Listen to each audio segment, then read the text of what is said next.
अब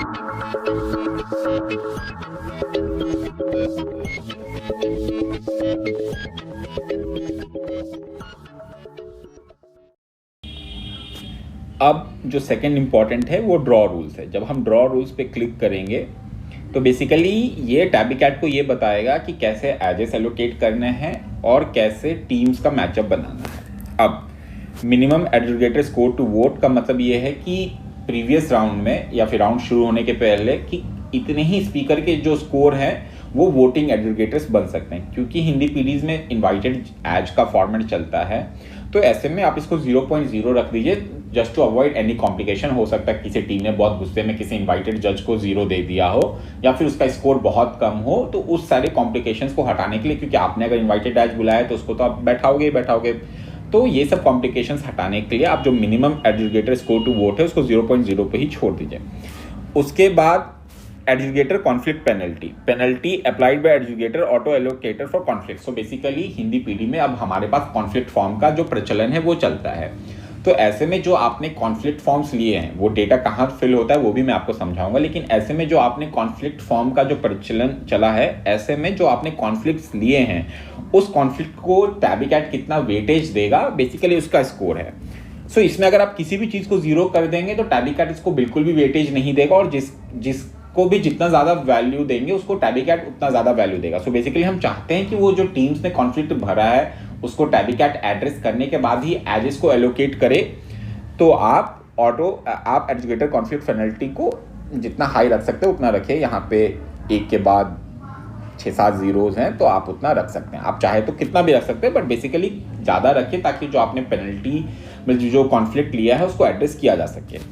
aggregator history penalty का मतलब ये है कि मान लीजिए कोई जज किसी टीम को बार बार जज ना करे, इसके लिए आप चाहे तो एग्रीगेटर हिस्ट्री पेनल्टी को भी हाई वैल्यू दे सकते हैं। मैंने 0 इसलिए दे रखा था क्योंकि टूर्नामेंट अगर बड़ा हो और आपने एज कॉन्फ्लिक्ट फॉर्म में 3-3 नाम लिए हो तो बार बार पॉसिबल नहीं होता है ये करना कि हर राउंड में टीम्स को अलग अलग जजेस मिले। और टैबी कैट के आगे के इंटरफेस में मैं दिखाऊंगा कि वो खुद भी बताता है कि इस जज ने इसको ऑलरेडी जज कर रखा है, तो आप वहां भी जजमेंट का एक फैसला ले सकते हैं। बट क्योंकि अगर आपने मान लीजिए 3-3 कॉन्फ्लिक्ट लिया और आपके पास एजेस लिमिटेड है तो ऐसे केसेस में इसको 0 रखना ज़्यादा बेहतर है।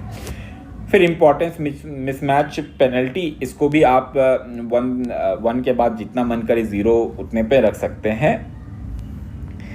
बेसिकली ऑटो एलोकेटर जो कॉन्फ्लिक्ट्स है और उन चीज़ों को मिसमैच ना करे उन चीज़ों के लिए। फिर टीम इंस्टीट्यूशन पेनल्टी, आप क्योंकि हिंदी पीडी में जो इनवाइटेड एजेस हैं उनका और अगर उसी सेम इंस्टीट्यूशन को उनको जज करना पड़ रहा है, इस बात को कभी भी इंपॉर्टेंस नहीं दिया जाता है क्योंकि हिंदी पीडी इस तरीके से फंक्शन होता है जिसमें कुछ गलत भी नहीं है।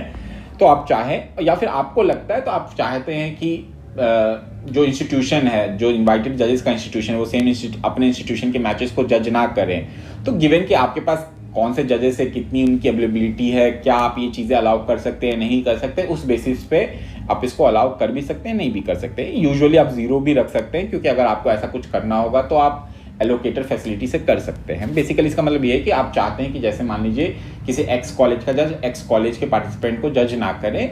ये जो फंक्शनैलिटी है ना, ये उस केस में बहुत हेल्पफुल है जहाँ पे पार्टिसिपेंट जजेस है का ऑप्शन हो।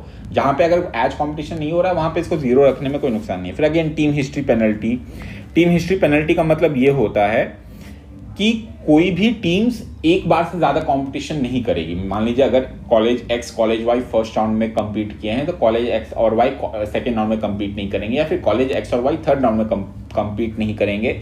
इसका वैल्यू मैं 0 रखने के लिए इसलिए सजेस्ट करता हूं क्योंकि आप मैचअप बनाने के लिए एक फॉर्मेट यूज़ करेंगे। जैसे सजेस्टिव फॉर्मेट यही होता है कि आप हाई का यूज़ करें, जैसे 1 का मैच 2 से, 3 का मैच 4 से, 5 का मैच 6 से, 7 का मैच 8 से। ऐसे केस में अगर टीम्स का वापस आपस में मैच हो रहा है वो तभी होगा जब उनकी रैंकिंग उस तरीके से होगी। तो अगर आप इसको 0 नहीं रखेंगे, कुछ और वैल्यू रखेंगे, टीम हिस्ट्री पेनल्टी का मान लीजिए कुछ भी आप और वैल्यू रखेंगे, तो जो आप जिस रैंकिंग सिस्टम के हिसाब से मैचअप करवाना चाहते हैं ना वो अफेक्ट होगा। और अगर वो अफेक्ट हुआ तो आपके टूर्नामेंट की जो क्वालिटी है उसको अफेक्ट कर सकती है, क्योंकि आप हाई मैचअप करवाते ही इसलिए हैं कि सारी मैचेस जीती हुई टीम्स कम हो और ज़्यादा से ज़्यादा टीम्स के पास ये स्कोप हो कि अगर वो 1 या 2 मैच हार जाए तो भी वो क्वार्टर्स में ब्रेक कर सके। इसलिए टीम हिस्ट्री पेनल्टी को भी 0 रखिए। बेसिकली आपको कोई दिक्कत नहीं होनी चाहिए अगर एक्स और वाई एक टूर्नामेंट में 2 बार भी प्रीलिम्स राउंड में भेड़ रहे हैं, क्योंकि उनकी रैंकिंग उस तरीके से, इसलिए वो भेड़ेंगे ही भेड़ेंगे।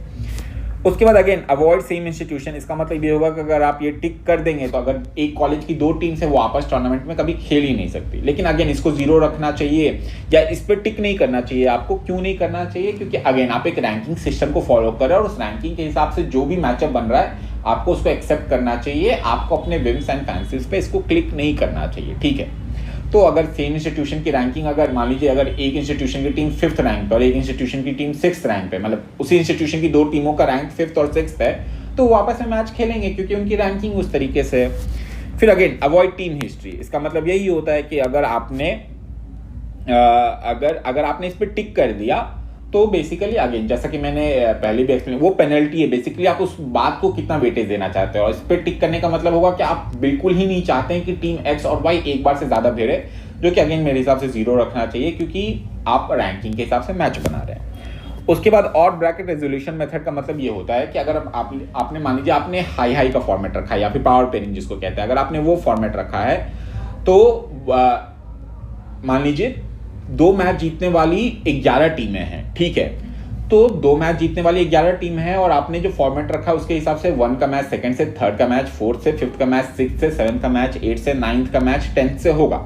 ये आपने रैंकिंग का सिस्टम रखा। अब ये जो आपसे टैबी कैट सवाल पूछ रहा है वो ये पूछ रहा है कि 11th का मैच किससे होना चाहिए, 12th से होना चाहिए कि बीच के किसी भी रैंडम टीम से होना चाहिए, किससे होना चाहिए? तो उस चीज़ का जवाब टैबी कैट आपसे पूछता है। तो इंटरमीडिएट ब्रैकेट रखना चाहिए आपको। इंटरमीडिएट ब्रैकेट क्यों रखना चाहिए? अगर आप इंटरमीडिएट ब्रैकेट रखेंगे इसका मतलब यह है कि 3 मैच जीतने वाली, मतलब 3 मैच जीतने वाली सारी टीम्स का आपस में जब मैच हो जाएगा तो जो एक 11वें नंबर की टीम बची है उसका जो मैच है वो जस्ट उसके नीचे के ब्रैकेट वाली टीम से होगा, मतलब उसका जो मैच होगा वो 12वें नंबर की टीम से होगा, क्योंकि आइडियली आप यही चाहते हैं। तो बेसिकली जो मेरा सजेशन है वो कि आप इंटरमीडिएट ब्रैकेट्स और ब्रैकेट रेजोल्यूशन मेथड को इंटरमीडिएट ब्रैकेट्स रखने चाहिए। अब साइड एलोकेशन मेथड में आपको 3 ऑप्शन मिलेगा, manually enter from bracket, pre allocated, balance और रैंडम, ठीक है। तो आपको इसमें ना जो प्रिलिमिनरी राउंड से तो बैलेंस रखना चाहिए, ठीक है। बैलेंस का मतलब क्या हुआ? बैलेंस का मतलब ये हुआ कि जैसे अगर 5 मैच का टूर्नामेंट है तो वो टीम कम से कम 2 बार पक्ष या विपक्ष तो खेलेगी ही खेलेगी।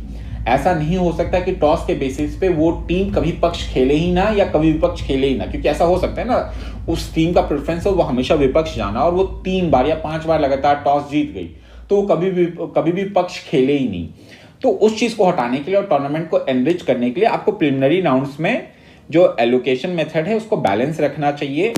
आप क्वार्टर, सेमी या फाइनल्स में क्योंकि टॉस करवाते हैं, क्योंकि उसके बाद उसमें कोई और राउंड्स नहीं होने, क्वार्टर्स में 5 राउंड नहीं होंगे ना, क्वार्टर एक अकेला क्वार्टर होगा, तो क्योंकि आप उसमें टॉस करवाते हैं तो उस समय आपको मैनुअली एंटर फ्रॉम बैलेट का ऑप्शन सेलेक्ट करना चाहिए, लेकिन प्रिलिमिनरी राउंड्स के लिए आपको बैलेंस सेलेक्ट करना चाहिए। उसके बाद पेयरिंग मेथड आता है कि आपको टीम्स को कैसे पेयर करना, जो कि मैं बात कह रहा था। तो हमको एडजेसेंट पेयरिंग चूज करनी चाहिए। बेसिकली 1 का मैच 2 से, 3 का मैच 4 से। इसमें और भी ऑप्शंस होते हैं जैसे फोल्ड का मतलब हुआ 1 वर्सेस 10, 2 वर्सेस 9। स्लाइड का मतलब हुआ 1 वर्सेस 6, 2 वर्सेस 7, ठीक है।